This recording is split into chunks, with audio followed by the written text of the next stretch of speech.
Good morning students. आज हम हिंदी के गद्य खंड से पाठ 2 पढ़ेंगे जो है बाल गोविंद भगत। यह पाठ राम वृक्ष बेनीपुरी जी द्वारा लिखित है। तो आइए देखते हैं कि पाठ में क्या कहानी है। बाल गोविंद भगत लगभग 60 वर्ष के एक मझोले कद अर्थात मध्यम कद के गोरे चिट्टे आदमी थे। उनके सारे बाल सफेद हो चुके थे। वे बहुत कम कपड़े पहनते थे। कमर में सिर्फ एक लंगोटी और सिर में कबीर पंथियों के जैसी कनपटी टोपी। बस जाड़ों में एक काली कमली यानी कम्बल ऊपर से ओढ़ लेते थे। उनके मस्तक पर हमेशा एक रामानंदी चंदन का टीका लगा रहता था और गले में तुलसी की जड़ों की एक बेडौल सी माला पड़ी रहती थी। ये तो उनका व्यक्तित्व था कि किस तरह से वो दिखाई देते थे। आगे देखते हैं। वो खेती बाड़ी करते थे। उनके पास एक साफ सुथरा मकान भी था जिसमें वह अपने बेटे और बहू के साथ रहते थे। लेकिन वो आचार विचार व्यवहार व स्वभाव से साधु थे। वो संत कबीर को अपना आदर्श मानते थे। कबीर के उपदेशों को उन्होंने पूरी तरह से अपने जीवन में उतार लिया था। वो कबीर को साहब कहते थे और उन्हीं के गीतों को गाया करते थे। वो कभी झूठ नहीं बोलते थे, सबसे खरा व्यवहार रखते थे, दो टूक बात कहने में संकोच नहीं करते थे, लेकिन किसी से खामखा झगड़ा मोल भी नहीं लेते थे। किसी की चीज को कभी भी नहीं छूते थे और ना ही बिना पूछे व्यवहार में लाते थे अर्थात उसका उपयोग करते थे। आगे देखिए। उनके खेतों में जो कुछ भी अनाज पैदा होता था पहले वो उसे अपने सिर पर लाद कर 4 कोस दूर कबीर पंथी मठ पर ले जाकर वहां भेंट स्वरूप दे देते थे। उसके बाद कबीर पंथी मठ से उन्हें प्रसाद स्वरूप जो भी अनाज वापस मिलता था उसे वह घर लाते और उसी से अपना गुजर बसर करते थे।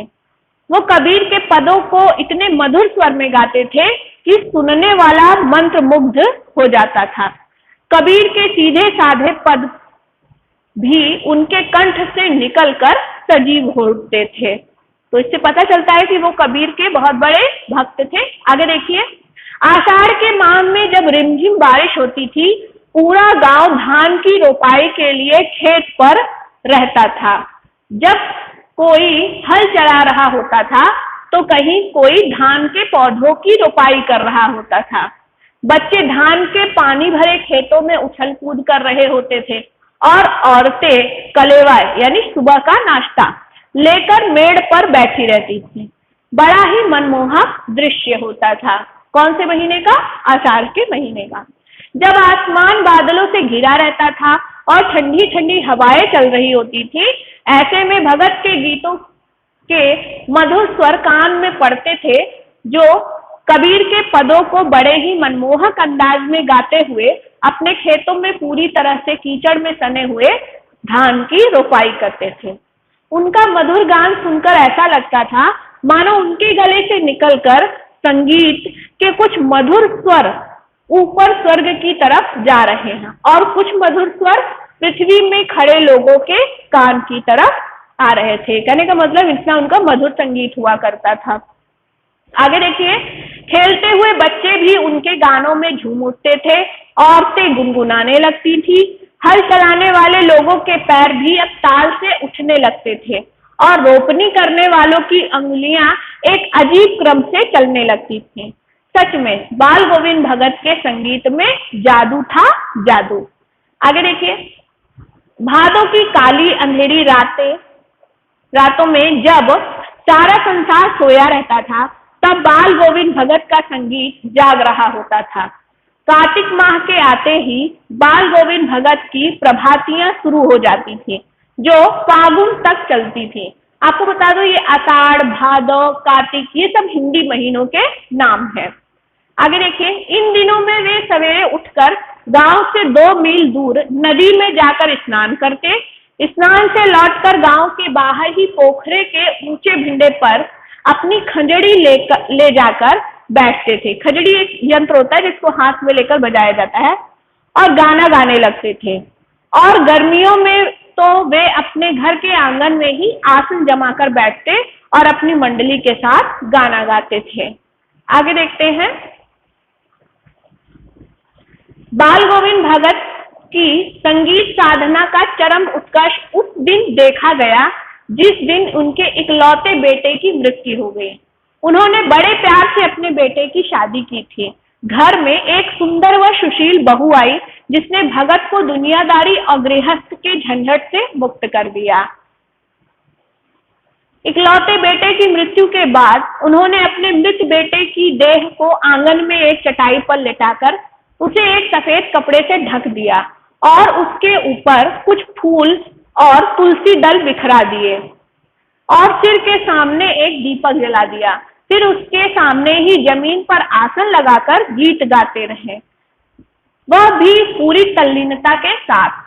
उनकी बहू अपने पति की मृत्यु पर काफी दुखी थी, इसलिए खूब रो रही थी, लेकिन बाल गोविंद भगत पूरी तल्लीनता के साथ गाना गाए जा रहे थे और अपनी बहू को भी रोने के बजाय उत्सव मनाने को कह रहे थे। वो कह रहे थे कि विरहनी आत्मा आज परमात्मा से मिलने जा रही है और यह सब आनंद की बात है, इसलिए रोने के बजाय उत्सव मनाना चाहिए। बेटे की चिता को आग भी उन्होंने अपनी बहू से ही लगवाई और श्राद्ध की अवधि पूरी होते ही बहू के भाई को बुलाकर बहू को उसके साथ भेज दिया और साथ में यह भी आदेश दिया कि बहू की दूसरी शादी कर देना। बहू भगत को छोड़कर जाना नहीं चाहती थी क्योंकि वह जानती थी कि बेटे की मृत्यु के बाद वही उनका एकमात्र सहारा है। वह उनकी सेवा करना चाहती थी, लेकिन भगत अपने निर्णय पर अटल रहे और उन्होंने अपनी बहू को भाई के साथ जाने के लिए विवश कर दिया। देखिए, इस पैराग्राफ में समझ में आ रहा है कि जो भगत जी थे वो स्त्रियों के प्रति अच्छा व्यवहार करते थे। आगे देखिए, बाल गोविंद भगत की मृत्यु उन्हीं के अनुरूप हुई। वो हर वर्ष अपने गांव से लगभग 30 कोस दूर गंगा स्नान करने पैदल ही जाते थे। घर से खाना खाकर जाते और फिर घर लौटकर ही खाना खाते। घर पहुंचने तक उपवास में ही रहते थे। रास्ते भर गाते बजाते रहते और प्यास लगती तो पानी भी पी लेते थे। जब बुढ़ापा उन पर हावी था, इस बार अब जब वो गंगा स्नान से लौटे तो उनकी तबीयत कुछ ठीक नहीं थी, किंतु वह अपने नेम व्रत को वहां कहाँ छोड़ने वाले थे।